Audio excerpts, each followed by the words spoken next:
it's Russell Graves and it's springtime here at Hackberry Farms. And you know what springtime means? Baby chickens. And who doesn't love baby chickens? On today's video, I'm going to share with you 6 ways that you can ensure your baby chickens get off to a good start.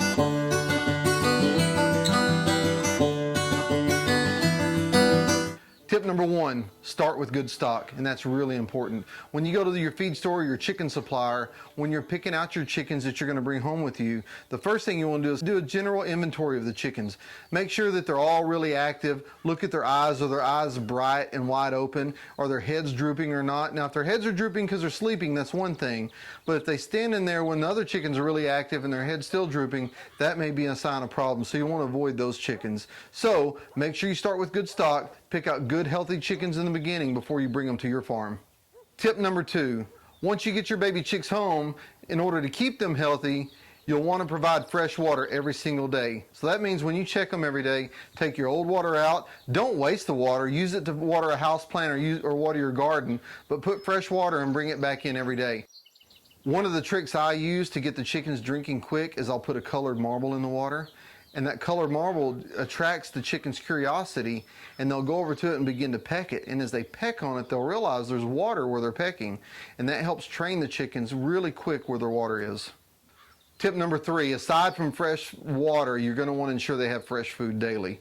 When I start my chickens off, I start them off with the lid of the feeder open, and so that way they can find the food quicker. Now, I only do that for a couple of days because after a while, they start scratching around in their feed and kicking it all out. So once they find their food and they know where it is, close the lid on that feeder.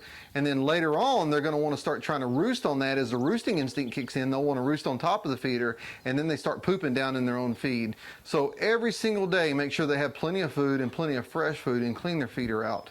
Tip number 4, when I bring my chickens home, I put pine shavings in as bedding for them, and that's a really good bedding material.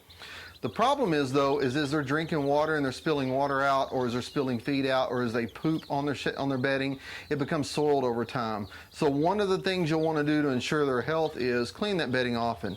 You don't have to clean it every day, and it's hard to say how often you should clean the bedding because obviously the more chicks you have, the faster they're going to spoil it. And so if you're starting with a small flock, about 12, maybe about once a week, you'll want to clean some of the bedding out and put fresh bedding in. And again, that'll help ensure their health for the long term. 5th tip is make sure you've got a heat lamp in place. And the heat lamps I use are just red infrared heat lamps. They don't provide a lot of light, so that way if the chickens need to rest at night, they can. But it provides an ample amount of heat to keep them warm.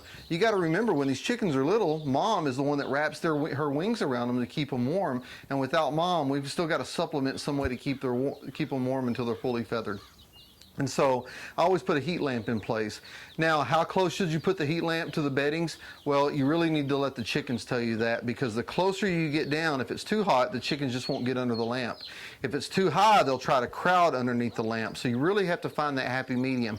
Sometimes it means you're moving the lamp daily, because in the springtime, as the temperatures fluctuate like they tend to do, one day you may have to lower it if it's really cold to keep them warm. Another day, if it's really warm outside, you may have to raise it back up. So that's another good excuse to go out and check your chickens daily and just monitor their health overall. And the last tip, tip number 6, is just keep an eye on your chickens every day, and that's so important. Make sure you check them every day. Just like when you pick them up from the feed store, make sure you don't have any chickens in there that are kind of lethargic, their heads are drooping, their eyes are closed, they just don't look well kempt. That's a good sign that you've got a chicken that's getting sick on you.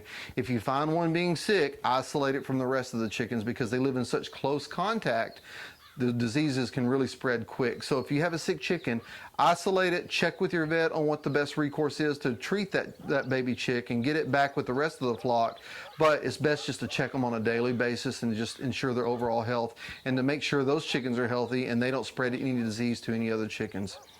This isn't a tip, but just some general advice is, how quick can I move my chickens out after their babies? Well, as a rule of thumb, what I do is once they're fully feathered, typically in my experience, it takes about 6 weeks until they're fully feathered. And at that point, I don't put them outside cold turkey. I'll kind of acclimate them slowly. So in other words, I may move them out to their permanent pen. Right now we have them in a brooder barn. I may move them out to a permanent pen, keep a heat lamp on them at night, and just let them start getting used to the outside air all the time. And then over time, you wean them off the heat lamp. By then, if they're fully feathered, they should have enough to be able to keep them warm at night. And then over time, you can start letting them out into the chicken run with the rest of the chickens.